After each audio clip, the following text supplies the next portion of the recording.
ఇక్కడికి అమానుషమైన ఘటనపై Telugu Desam party AP అధ్యక్షుడు పల్లా శ్రీనివాస్ తీవ్రంగా స్పందించారు. ఈ ఘటన సమాజాన్ని తలదించుకునేలా చేసిందని ఆయన ఆవేదన వ్యక్తం చేశారు.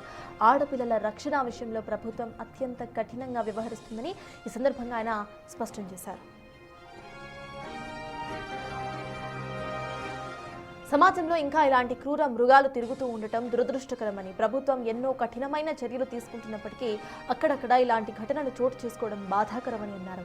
ఇక మదనపల్లిలో ప్రాణాలు కోల్పోయిన చిన్నారి కుటుంబాన్ని ప్రభుత్వం అన్ని విధాలా ఆడుకుంటుందని, వారికి అండగా ఉంటామని పల్లా శ్రీనివాస్ హామీ ఇచ్చారు. నిందితులకు చట్టపరంగా కఠిన శిక్షలు తప్పవంటున్న పల్లా శ్రీనివాస్తో మా ప్రతినిధి రాజేష్ ఫేస్ టు ఫేస్. రాష్ట్ర అధ్యక్షుడు పల్లా శ్రీనివాస్ ఉన్నారు. నిన్న జరిగిన బాలిక మదనపల్లి ఘటన సంబంధించినటువంటి విషయంలో కులవర్ధన సూసైడ్ చేసుకుని ప్రస్తుతం మనతో మాట్లాడడానికి పల్లా శ్రీనివాస్ ఉన్నారు. సార్, ఎలా చూస్తారు? ముఖ్యమంత్రి గారు చాలా సందర్భాలు చెప్పారు, ఎవరైనా ఆడవాళ్ళ జోలికి వెళ్తే అదే వాళ్ళకి ఆఖరి రోజు అని చెప్పారు. నిన్న ఆ బాలికను చంపేసిన అతను రాత్రి సూసైడ్ చేస్తున్నట్టు తెలుస్తుంది అని చెప్పారు. ఎవరైనా సరే ఏదైనా ఆడపిల్ల జోలికి వెళ్తే వాళ్ళపైన కఠినమైనటువంటి చర్యలు తీసుకుంటామని చెప్పి ముఖ్యమంత్రి గారు చెప్పడం జరిగిందండి. ఈయన ఆ పరివర్తనాలు ఉంటామని భయపడి సూసైడ్ చేసుకున్నట్టున్నారు. ఇదే కాదు, తునిలో కూడా అదే ఇన్సిడెంట్ జరిగింది. ప్రభుత్వం మాత్రం ఎవరి పట్లైనా సరే కఠినంగా వ్యవహరిస్తుందండి ఆడపిల్లల జోలికి వస్తే మాత్రం. ఇది అందరూ కూడా గమనించాల్సినటువంటి అవసరం ఉంది. అలాగని చెప్పి ప్రభుత్వాలు కానీ వ్యక్తులు కానీ చట్టాలు మాత్రం వారి చేతిలో తీసుకోవడం జరగదు. ఏదైనా చట్ట పరిధిలోనే జరుగుతుంది, బట్ కఠినంగా వ్యవహరించడం మాత్రం జరుగుతుందని చెప్పి తెలియజేస్తున్నాను. అంటే ప్రభుత్వం ఇంత వేగంగా స్పందించడం, నిన్నే అతన్ని అదుపులో తీసుకోవడం, తర్వాత అక్కడ లోకల్గా పెద్ద ఎత్తున నిరసన తెలియజేయడం, అతను మాకు ఇవ్వండి మేము చంపేస్తామని ప్రజలు కూడా రోడ్డు మీద రావడం, ఈ పరిణామాలు ఎలా చూస్తారు?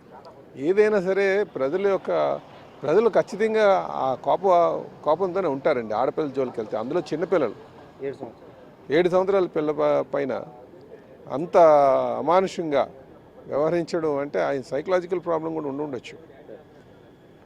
అలాంటి వారికి ఖచ్చితంగా వాళ్ళ పట్ల మనం చాలా సీరియస్గా ఉండాల్సినటువంటి అవసరం ఉంది, కఠినంగా వ్యవహరించాల్సినటువంటి అవసరం ఉంది. ఎవరైనా సరే, మేము ఒక పార్టీ అనే కాదు, ఒక వ్యక్తి అనే కాదు, ఎవరైనా సరే సమాజంలో ఉన్నటువంటి వారు. సో ఆ విధంగానే ముఖ్యమంత్రి గారు చెప్పడం జరిగింది అనేది నా ఉద్దేశం అండి. అంటే ఫైనల్గా ఎలా చెప్తారు సార్, ఇలాంటి ఘటనలు ఇంకా పునరావృతం కాకుండా రాష్ట్ర ప్రభుత్వం తరపున ఎలాంటి చర్యలు? ఎప్పుడు కూడా సీరియస్గానే ఉంటున్నామండి వీటి విషయాల మీద. పోలీస్ యంత్రాంగానికి కూడా చెప్పడం జరిగింది సీరియస్గా ఉండాలి ఇట్ల మీద అని చెప్పేసి.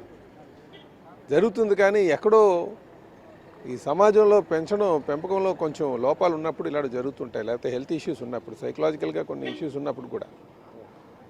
సో వాళ్ళ పట్ల మనం జాగ్రత్తగా సమాజం కూడా కొంచెం గమనించాల్సినటువంటి అవసరం ఉంది.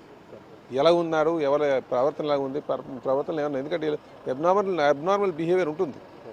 ఆ చుట్టుపక్కల ఉన్నటువంటి వారు కేవలం పోలీసులే రావాలి, లేకపోతే రాజకీయ నాయకులే రావాలి, సమాజం అంతా తిరగబడాలని కాదు, చుట్టూ ఉన్నటువంటి సమాజాన్ని కూడా ప్రతి ఒక్కరు గమనించాల్సిన అవసరం ఉందని చెప్పి తెలియజేస్తున్నారండి.